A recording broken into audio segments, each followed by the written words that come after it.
Who in the world is Mark, author of second gospel in our books? Most would say the first gospel written. It's kind of a strange name to attach to a gospel that is supposed to have apostolic authority. The early church fathers were convinced that the Gospel of Mark was actually the testimony of the Apostle Peter. There's a connection there. We're making the case over and over again, really, that the New Testament is written by eyewitnesses. Who is Mark then? Can we find out anything about him? And the answer to that is yes.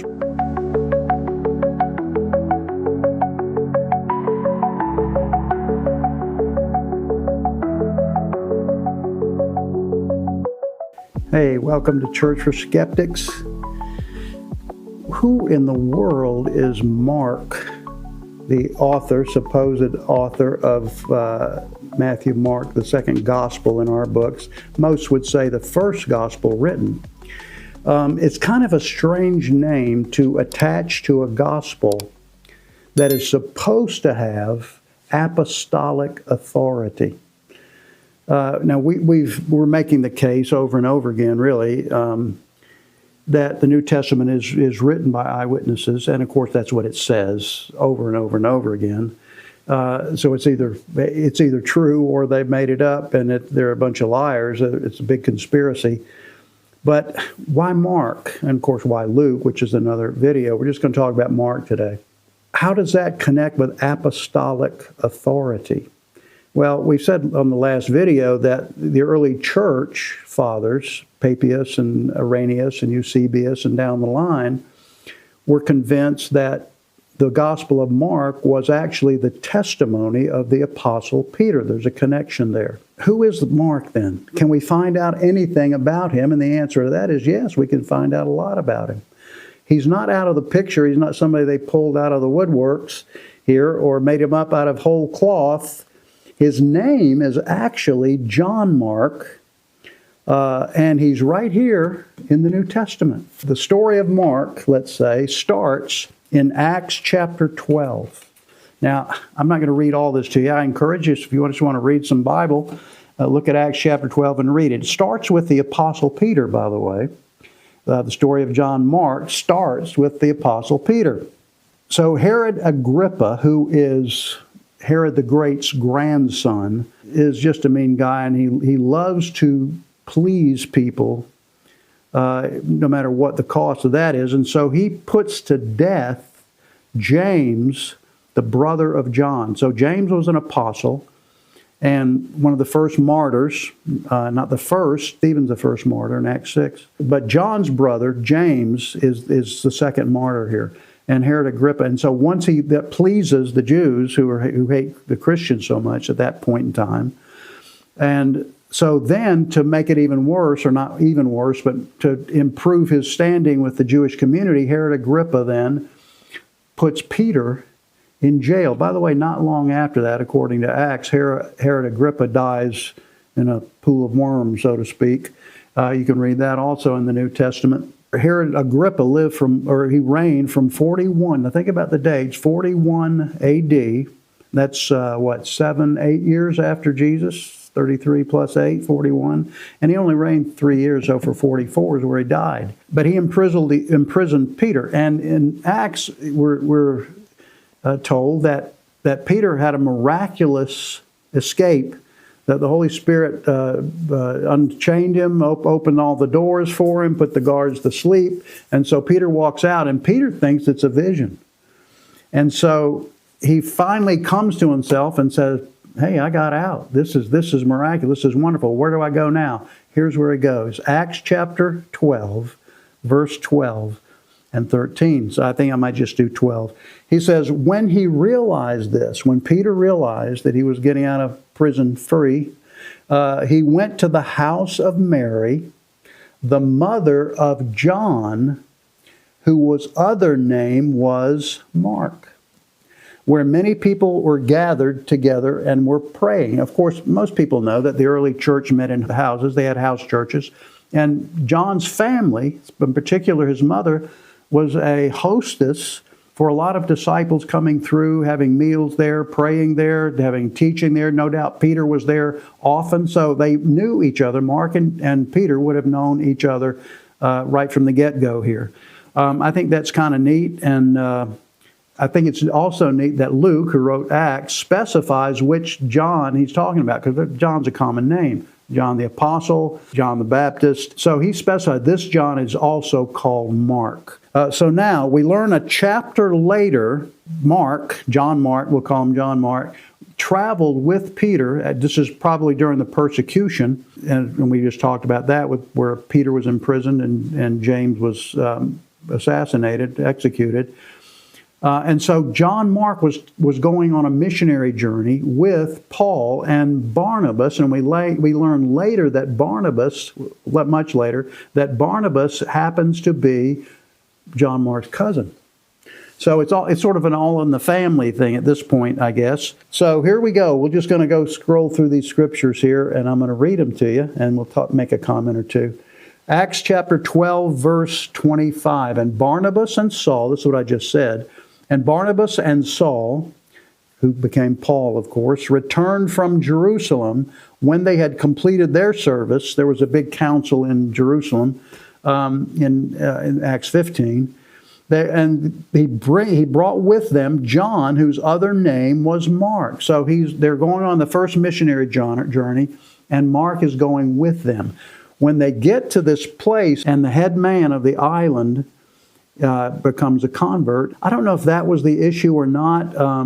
Peter had trouble, of course, about accepting Gentile converts, but God gave him a vision in Acts chapter 10 about that, and Peter was actually there and participated in the first Gentile conversion, Cornelius, in Acts chapter 10. So I don't know what Mark was thinking. He, of course, obviously was Jewish, so maybe it was troubling, maybe just homesick. But for whatever reason, in Acts chapter 13, it says, Now Paul and his companions set sail from Paphos and came to Perga in Pamphylia, and John left them and returned to Jerusalem. He went back home. Paul was highly aggravated at that. His cousin Barnabas, not so much. He was probably more sympathetic, and that's kind of the personality of Barnabas anyway. His name means the son of consolation. And so it was actually Barnabas who helped Paul get accepted among the disciples after Paul's persecution of the Christians. Finally, we'll go to the next verse, not finally, but to the next verse. In Acts chapter 15, they had a division. And it says, Now Barnabas wanted to take with them John, called Mark. This is the next missionary journey. It says, let's take Mark again.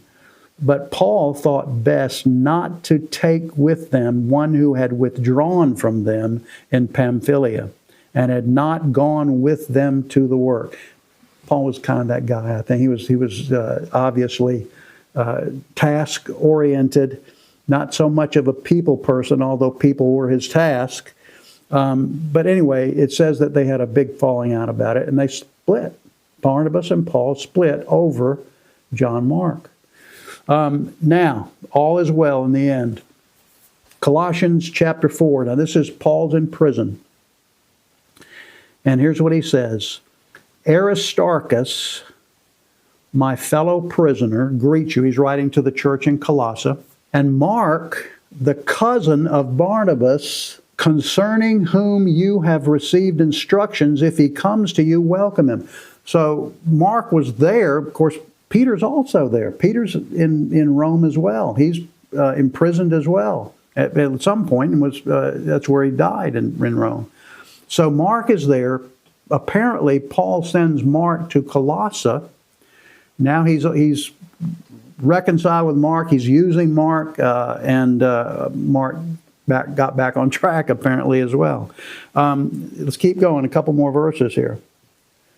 2 Timothy chapter 4. Verse 11, he said, now this is, Mark has come back, and we'll see this. Luke, not yet he hasn't, but he will. Here's what Paul says. Luke alone is with me. Now, man, that you got Mark and Luke here right there, New Testament writers, gospel writers, right in the mix of all of this. And I'll talk more about Luke next time maybe, but anyway, so this is Paul in prison. He's writing one of his last letters from prison, 2 Timothy, and he says, Luke alone is with me. Get Mark. He's writing to Timothy, who he left in Ephesus to help pastor the church there. Get Mark and bring him with you, for he is very useful to me for ministry. I think that's a neat kind of Christian way of doing things. And then finally here, I like this one. This is kind of the Mac Daddy. This is from 1 Peter chapter 5. And Peter is in Rome as well. And he uses a code name and this is common. He didn't want to write a nasty letter about Rome because he's in Rome, and if they get word, it just makes things worse. So the code name for Rome is Babylon, confusion. And of course, Rome was the seat of the Roman Empire, and the Babylon of the day, the persecution of the day was from Rome primarily. And so here's what Peter says in 1 Peter 5:13. He's talking about the church, the elect lady, John says. Church is the bride of Christ, and so often used in the feminine. So she who is at Babylon, in other words, the church in Rome, she who is at Babylon, who is likewise chosen, saints, chosen by God, send you greetings, and so does Mark, my son. So Peter calls Mark his son. Mark is with him. He's sending greetings from Peter. And Mark joins in the greetings, and Peter calls him his son. Here's a couple final interesting things here. If Mark had a problem with Gentile converts, he well got over it in his gospel. You know, the Gospel of Matthew is very Jewish in nature, written by a Jewish person to Jewish people about Jesus being the Messiah of Israel. So many Old Testament quotes there. And yes, he does use Mark a lot.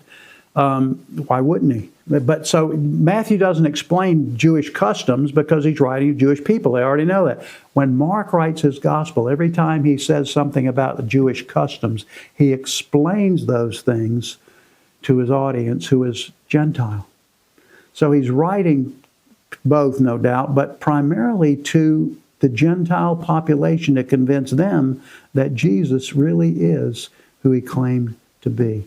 I think that's kind of neat, and that's kind of how God works. You know, Peter was the one who cut off the servant's ear in the garden, and Peter was the one in 1 Peter who writes about obeying the authority even when they're wicked, and let God take over and let God do the job that you don't. In other words, don't rebel against authority. Submit to those who have authority. That wasn't Peter's nature, but it became Peter's testimony because of the work of God in his heart.